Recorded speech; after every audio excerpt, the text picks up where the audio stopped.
Selamat pagi, salam sejahtera untuk kita semua. Assalamualaikum warahmatullahi wabarakatuh. Perkenalkan, nama saya Muslim Ferdi, saya dari Fakultas Hukum Universitas Pelita Harapan. Di sini saya akan memaparkan tentang hal-hal atau keadaan yang dapat mengakibatkan bahwa orang yang telah melakukan suatu perbuatan yang dengan tegas dilarang dan diancam dengan hukuman oleh undang-undang. Jadi perbuatan yang berupa delik tidak dapat dihukum. Alasan penghapus pidana. Dalam hukum pidana, seseorang yang didakwa melakukan suatu tindak pidana dapat dipidana bila memenuhi dua hal, yaitu yang pertama, perbuatannya bersifat melawan hukum. Perbuatan yang didakwakan tersebut harus terbukti memenuhi rumusan tindak pidana yang didakwakan melawan hukum formal, bertentangan dengan tata nilai atau norma-norma hukum yang berlaku umum dalam masyarakat dan tidak ada alasan yang menghapuskan sifat melawan hukum perbuatan tersebut. Yang kedua, pelaku tindak pidana dapat dipertanggungjawabkan atas perbuatan yang didakwakan. Adanya kesalahan pelaku atau perbuatan tersebut dapat dicelakan kepada pelakunya dan tidak ada alasan pemaaf. Alasan hukum pidana. Yang pertama, alasan penghapus pidana umum. Alasan penghapus pidana yang berlaku umum untuk setiap tindak pidana dan disebut dalam pasal 44, 48 sampai 51 KUHP. Yang kedua, alasan penghapus pidana khusus.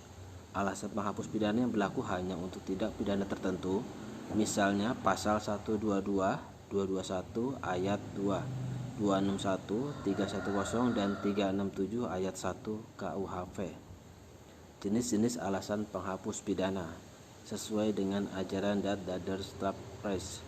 Yang pertama, alasan pembenar.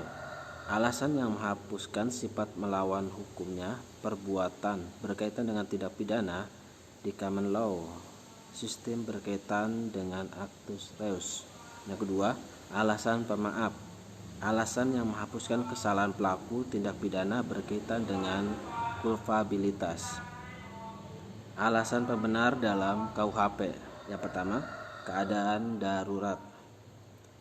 Menurut sebagian pakar hukum merupakan alasan pembenar dan menurut sebagian lagi merupakan alasan pemaaf. Keadaan darurat merupakan bagian dari daya paksa relatif. Pasal 48 KUHP. Bentuk keadaan darurat. Yang pertama, pembentukan antara dua kepentingan hukum. Yang kedua, pembenturan antara kepentingan hukum dan kewajiban. Nomor 2, melaksanakan ketentuan undang-undang pasal 50 KUHP. Yang ketiga, menjalankan perintah jabatan yang diberikan oleh penguasa yang berwenang. Pasal 51 ayat 1 KUHP. Syarat-syaratnya harus syah, diberikan oleh orang yang berhak atau berwenang, dan yang diperintahkan harus dalam lingkungan jabatannya sebagai bawahan. Perintah jabatannya sah di mana atas dasar suatu undang-undang. Alasan pemaaf dalam KUHP. 1. Tidak mampu bertanggung jawab. Pasal 44 KUHP.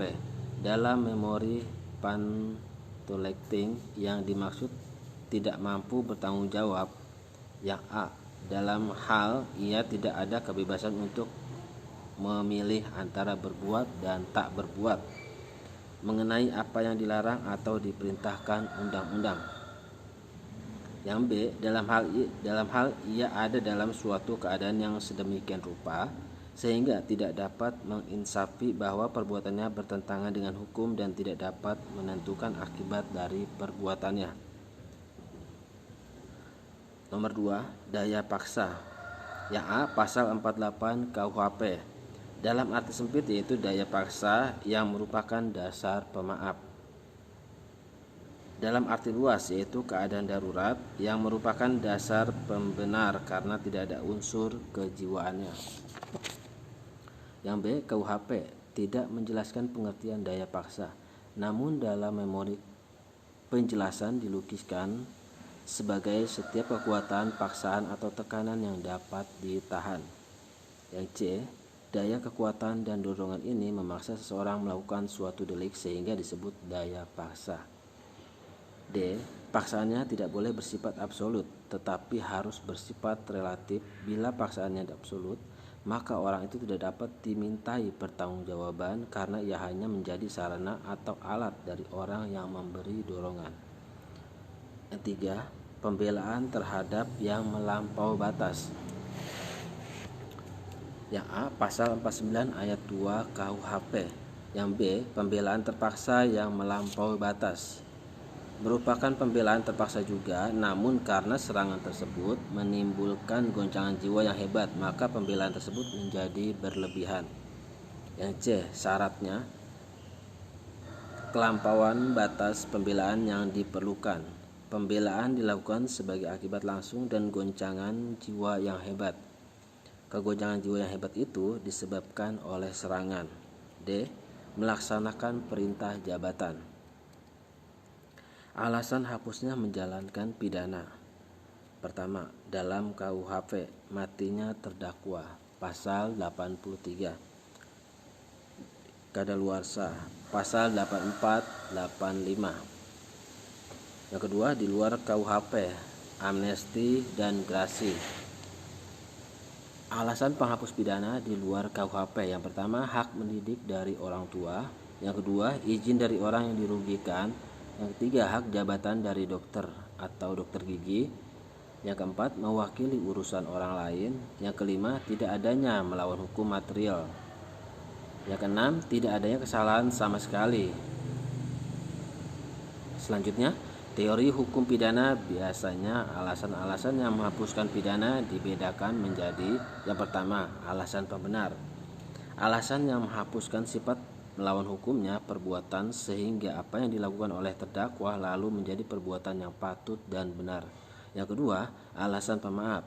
Alasan yang menghapuskan kesalahan terdakwa, perbuatan yang dilakukan terdakwa tetap bersifat melawan hukum, jadi tetap merupakan perbuatan pidana, tapi tidak dipidana karena tak ada kesalahan. Yang ketiga, alasan penghapus penuntutan. Bukan ada alasan pembenar maupun alasan pemaaf. Jadi tak ada pikiran mengenai sifatnya, sehingga perbuatan maupun sifatnya orang yang melakukan perbuatan, tetapi pemerintah menganggap bahwa atas dasar utilitas. Terima kasih. Demikian penjabaran dari saya. Selamat pagi.